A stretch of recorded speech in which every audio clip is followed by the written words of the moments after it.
Hello बच्चों, let's read the question. The question is consider the following statements and select the correct statement और statements. आपको तीन statement दे रखे हैं और आपको बताना है कि तीनों स्टेटमेंट्स में से कौन सा स्टेटमेंट ट्रू है और कौन सा फॉल्स है. तो पहला स्टेटमेंट जो है वो ऑप्टिक्स के लेकर है, दूसरा स्टेटमेंट यूनिफिकेशन के लिए है और तीसरा स्टेटमेंट जो है मैक्रोस्कोपिक डोमेन के लिए है. तो हमें इन तीनों वर्ड्स के क्या आने चाहिए, मीन अगर पता होंगे तो हम इसको सॉल्व कर सकते हैं.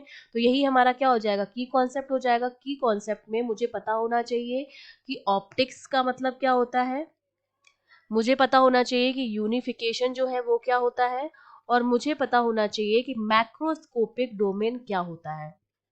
स्कोपिक डोमेन. ठीक है, तो सबसे पहले हम बात करेंगे ऑप्टिक्स की. ऑप्टिक्स जो है वो एक फिजिक्स की ब्रांच है. अगर मैं ऑप्टिक्स की बात करती हूँ तो ऑप्टिक्स मेरी आ जाती है फिजिक्स की ब्रांच. ठीक है, ब्रांच ऑफ फिजिक्स जिसमें हम स्टडी करते हैं, ब्रांच ऑफ फिजिक्स जिसमें हम स्टडी करते हैं लाइट की बहुत सारी प्रॉपर्टी, जो भी लाइट की प्रॉपर्टीज होती हैं, चाहे वो रिफ्रैक्शन हो, प्रॉपर्टीज ऑफ लाइट. सिर्फ और सिर्फ लाइट के बारे में हम इसमें पढ़ते हैं, जिसमें क्या आ जाता है, जिसमें रिफ्लेक्शन आ जाएगा, रिफ्रैक्शन आ जाएगा, ठीक है, इंटरफेरेंस आ जाएगा, डिफ्रैक्शन आ जाएगा, पोलराइजेशन आ जाएगा. ये सारी चीजों को हम क्या करते हैं, रीड करते हैं. रिफ्रैक्शन, ठीक है, इंटरफेरेंस. तो इसमें हम क्या करते हैं, केवल और केवल लाइट के बारे में डील करते हैं.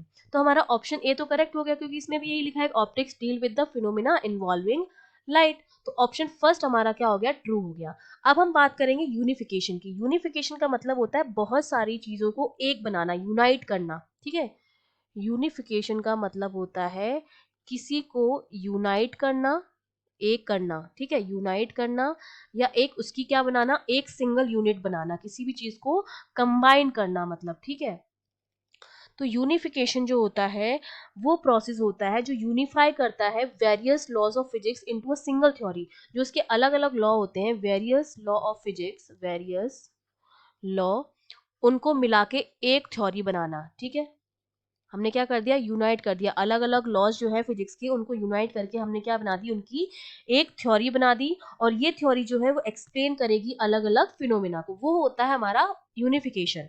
ठीक है, और जो हमें बोल रखा है सेकंड स्टेटमेंट में, unification means physical phenomena in terms of few concept और लॉज. जो जिसमें हम फ्यू कॉन्सेप्ट्स और लॉज के बारे में पढ़ते हैं, उस फिनोमिना को हम कहते हैं रिडक्शन, रिडक्शनिज्म. ठीक है, ये जो फिनोमिना जिसमें इसकी बात की जा रही है, जिसमें हम फ्यू कॉन्सेप्ट या लॉज की बात करते हैं, उसको हम कहते हैं रिडक्शनिज्म, यूनिफिकेशन नहीं कहते. तो ये वाला स्टेटमेंट हमारा क्या हो गया, फॉल्स हो गया. तीसरे में हमसे बात की जा रही है मैक्रोस्कोपिक डोमेन की. तो देखिए हमारे पास दो डोमेन होते हैं, एक हमारे पास होता है मैक्रो और एक हमारे पास होता है माइक्रो. मैक्रो का मतलब होता है लार्ज और माइक्रो का मतलब होता है स्मॉल. तो मैक्रो में हम पढ़ते हैं लार्ज डोमेन में जितनी चीजें आती हैं उसकी स्टडी हम करते हैं मैक्रो के अंदर. लेकिन हमें इसमें और माइक्रो के अंदर जो स्मॉल रेंज में, स्मॉल रेंज तक होते हैं, जैसे हमारा एटम हो गया, ठीक है, या न्यूक्लियाई हो गया, जो स्मॉल रेंज तक ही है. ठीक है, एटम है छोटा सा, इसके अंदर न्यूक्लियॉन्स है, इधर ये इलेक्ट्रॉन्स है और ये रिवॉल्व कर रहा है. अगर इसके अंदर हम स्टडी करते हैं, वो हमारा माइक्रोस्कोपिक डोमेन में आता है. हमारा एटम या न्यूक्लियाई होता है, क्योंकि उसकी स्केल क्या है, माइन्यूट है काफी, तो उसको हम स्टडी करते हैं माइक्रो में. तो थर्ड स्टेटमेंट में हमें क्या कर रखा है, macroscopic domain of physics deals with the constitution and structure of matter at the minute scale of atoms and nuclei. ये भी हमारा रॉन्ग हो जाएगा, क्योंकि इसको हम किस में स्टडी करते हैं, उसको हम स्टडी करते हैं माइक्रोस्कोपिक डोमेन में, ना कि मैक्रो में. क्योंकि मैक्रो का मतलब होता है लार्ज.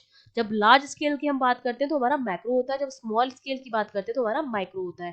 तो ये भी हमारा फॉल्स हो गया. तो केवल फर्स्ट स्टेटमेंट जो है हमारा ट्रू है, बाकी दोनों स्टेटमेंट जो है हमारे वो क्या है, फॉल्स है. तो करेक्ट स्टेटमेंट क्या हो गया, only one. I hope you understood well. All the best.